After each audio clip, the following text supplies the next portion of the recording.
In the black and white days of the past, you get the feeling that cars, particularly expensive Italian cars, were designed primarily with aesthetics in mind. Glamour was the goal. Sure, slippery was seductive, but the demands of drag didn't define the design. Beauty was beaten into the bodies until elegance emerged. They were timeless.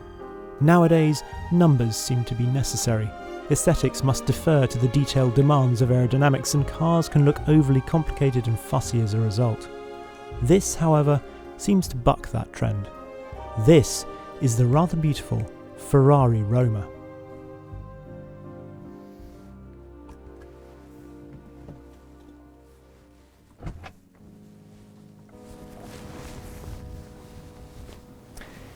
It was designed by Flavio Manzoni, and there's a fantastic video of him online sketching this very simple, very pure shape where he talks about monoliths. He also talks about a couple of other things. The LED tail lights around here, which he refers to as like technical jewels, but perhaps more importantly, are also not round, in something of a departure for Ferrari. Also, up at the front, he talks about the grille, or rather the absence of a grille, because it's more like just pierced bodywork, really. Overall, I think it's very successful. I think it works more in subdued hues like this one, which is Blue Roma. The biggest criticism I've heard is that it perhaps looks a little bit like an Aston Martin, but surely that makes about as much sense as criticising someone for looking a little bit like Margot Robbie. Anyway, given that it looks different to other Ferraris, does it drive markedly differently? Well, no.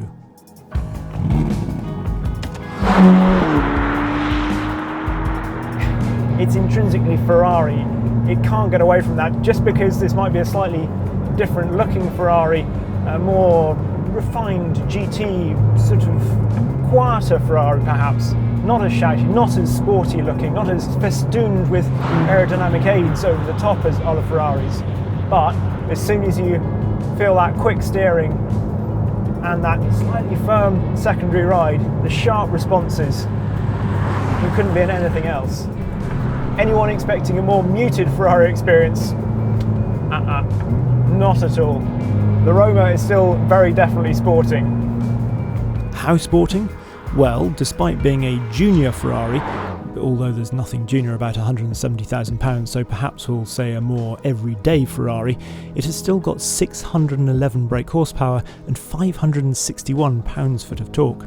Combine those figures with a curb weight of 1,570 kilos and it will do 0 to 62 miles an hour in 3.4 seconds, while the top speed is described as more than 199 miles an hour, which is slightly curious, but chuffing fast, however you slice it.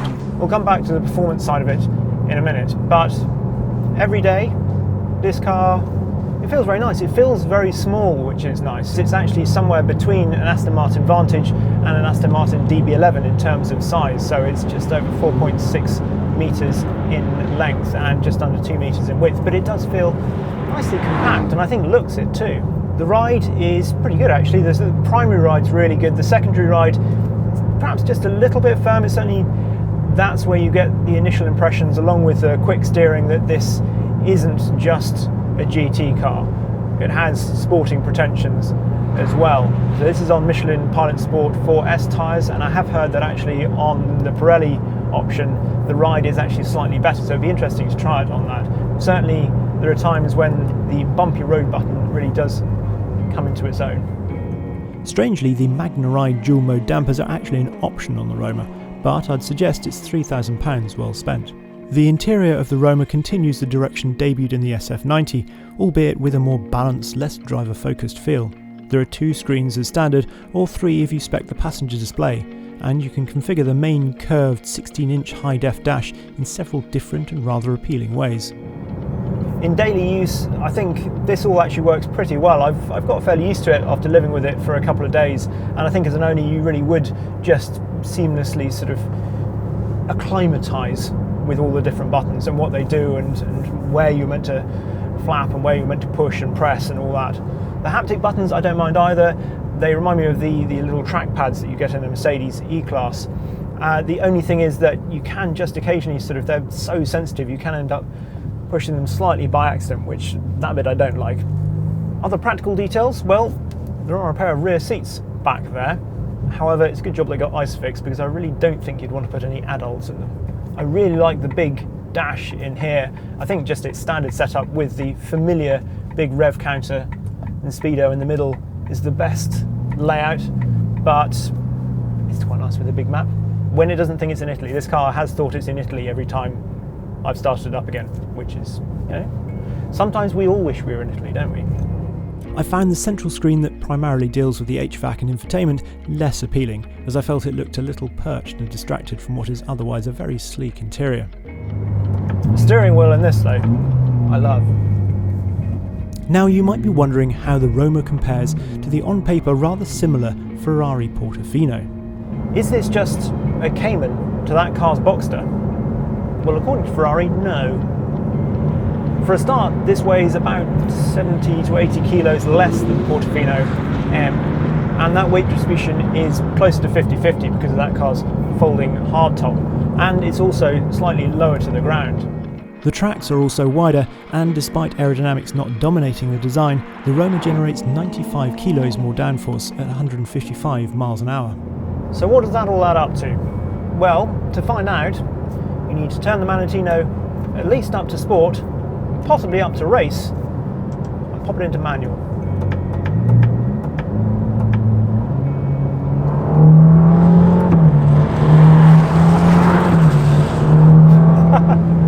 The gearbox in this, as you would expect, is absolutely blinding. Ferrari have done some of the best transmissions of recent years, and this is no exception. The 8-speed dual-clutch gearbox is also derived from the one found in the SF90, and it is said to be more compact and 6 kilos lighter than its 7-speed predecessor found in the F8 Tributo. On a wet day like this, it will easily break traction. That 3.9 litre turbocharged V8 spinning up the rear wheels very easily indeed. Thankfully, as in the F8, that super quick steering means you've got the tools to catch any slides. It has taken me a little while to get used to it though, and it does seem to sort of almost just sit on top of its springs a little bit. It's hard to read the front end, certainly in the wet, where you've got obviously sort of higher roll stiffness. It's not a car that instinctively makes you keen to push on sort of straight away. You have to learn its balance, I think. It's not as intuitive as an F8. It just feels a little more skittish, a little harder to read. I did spend some time with it on dry roads as well, and it definitely responds more reassuringly when you've got warm tarmac and tyres that allow you to really push the car, work through the extra roll and load up the suspension, which then unlocks the same sort of feedback and confidence you get instantly in the F8. With the extra traction of dry roads, you also gain access to all the performance, and it really is stunningly quick. When you open it up, I think this actually sounds better than an F8.